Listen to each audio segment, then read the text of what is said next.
नमस्कार, मैं चेतन। इन दिनों उत्तर प्रदेश कड़ाके की ठंड की चपेट में है। पहाड़ों से उतरती सर्द हवाओं ने पूरे प्रदेश को हाड़ कपा देने वाली ठंड में जकड़ रखा है। आम जनजीवन अस्त व्यस्त है, अलाव के सहारे दिन कट रहे हैं और लोग ठिठुरते हुए रोजमर्रा की जिंदगी निभा रहे हैं। लेकिन इसी ठंड के बीच प्रदेश की राजनीति में अचानक ऐसी गर्माहट पैदा हुई जिसने शीतकालीन सत्र के माहौल को भी पीछे छोड़ दिया। प्रदेश की राजधानी से लेकर देश की राजधानी तक के राजनीतिक गलियारों में ब्राह्मण विधायकों की बैठक अहम चर्चा का विषय बनी हुई है। गौरतलब हो कि बीते दिनों शीतकालीन सत्र के दौरान कुशीनगर के एक भाजपा विधायक के आवास पर आयोजित सहभोज में प्रदेश के 4 दर्जन से अधिक ब्राह्मण विधायक और विधान परिषद सदस्य एकत्र हुए थे। बाहर से यह एक सामाजिक मिलन और आपसी संवाद का कार्यक्रम बताया गया, लेकिन राजनीति में घटनाओं का महत्व अक्सर उनके स्वरूप से नहीं बल्कि उनके समय और उनके संकेतों से तय होता है।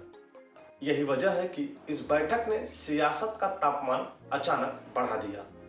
भाजपा ने इसे सामान्य संवाद करार दिया, जबकि विपक्ष ने इसे सत्ता के भीतर असंतोष का संकेत बताया। समाजवादी पार्टी ने इस मौके को भांपते हुए ब्राह्मण विधायकों को ऑफर देकर यह दावा किया कि भाजपा के भीतर सब कुछ ठीक नहीं चल रहा। आगामी 2026 के पंचायत चुनाव और 2027 के विधानसभा चुनाव को देखते हुए यह स्पष्ट है कि चुनावी बिसात पर मोहरे अभी से खिसकने लगे हैं। मैं ऐसा इसलिए कह रहा हूं क्योंकि उत्तर प्रदेश की राजनीति में इन दिनों शब्द कम और संकेत ज्यादा बोल रहे हैं। ब्राह्मण समाज से जुड़े विधायकों और विधान परिषद सदस्यों की यह बैठक भी ऐसा ही एक राजनीतिक संकेत है।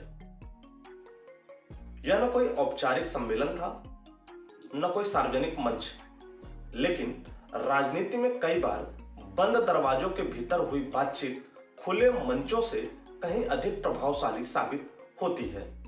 इस बैठक को केवल एक सामाजिक वर्ग की अंदरूनी चर्चा मानकर खारिज कर देना राजनीतिक वास्तविकताओं से मुंह मोड़ने जैसा होगा। उत्तर प्रदेश की राजनीति में ब्राह्मण समाज की भूमिका सदैव ऐतिहासिक रही है, चाहे सत्ता निर्माण हो, प्रशासनिक संरचना हो या वैचारिक नेतृत्व। ऐसे में इस वर्ग के जनप्रतिनिधियों का एकजुट होकर संवाद करना स्वाभाविक भी है और अत्यधिक महत्वपूर्ण भी है। दरअसल यह बैठक सत्ता के खिलाफ नहीं बल्कि सत्ता के भीतर संवाद की एक कोशिश के रूप में देखी जानी चाहिए। लंबे समय तक शासन करने वाली किसी भी सरकार के सामने सबसे बड़ी चुनौती यही होती है कि वह अपने सहयोगी वर्गों और प्रतिनिधियों की अपेक्षाओं को समय रहते सुने। जब अपेक्षाएं अनसुनी रह जाती है तो असंतोष जन्म लेता है और जब असंतोष संवाद में बदलता है तब सुधार की गुंजाइश बनती है। विपक्ष इसे असंतोष बता रहा है, सत्ता पक्ष इसे सामान्य प्रक्रिया। सच्चाई शायद इन दोनों के बीच कहीं है। यह न तो खुला विद्रोह है और न ही साधारण औपचारिकता। यह उस राजनीतिक बेचैनी की अभिव्यक्ति है जो सत्ता के लंबे दौर के साथ अक्सर सामने आती है। इस पूरे घटनाक्रम का एक महत्वपूर्ण पहलू यह भी है कि यह असहमति सार्वजनिक मर्यादा के दायरे में रही। न कोई तीखे आरोप प्रत्यारोप, न कोई सड़क पर प्रदर्शन। यह संकेत देता है कि प्रतिनिधि टकराव नहीं बल्कि संवाद चाहते हैं। लोकतंत्र में यही परिपक्वता की पहचान होती है। अब सवाल आम जनता का है, इस बैठक से उसे क्या लेना देना। आम नागरिक के लिए यह घटना इस मायने में अहम है कि सत्ता के भीतर उठने वाली आवाजें ही आगे चलकर नीतियों और फैसलों को प्रभावित करती हैं।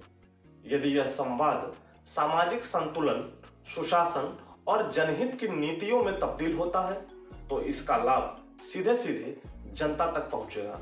लेकिन अगर यह केवल राजनीतिक जोड़ घटाव तक सीमित रह गया तो जनता के रोजमर्रा के सवाल, महंगाई, रोजगार, स्वास्थ्य और शिक्षा फिर हाशिए पर चले जाएंगे। अब यह जिम्मेदारी सत्ता नेतृत्व की है कि वह इस बैठक को किस रूप में लेता है। यदि इसे सामाजिक संतुलन को मजबूत करने के अवसर के रूप में देखा गया तो यह संगठन को नई ऊर्जा दे सकता है। वहीं यदि इसे नजरअंदाज किया गया तो यही मुद्दा आने वाले समय में विपक्ष की राजनीतिक धार बन सकता है। तो बने रहिए हमारे साथ। धन्यवाद।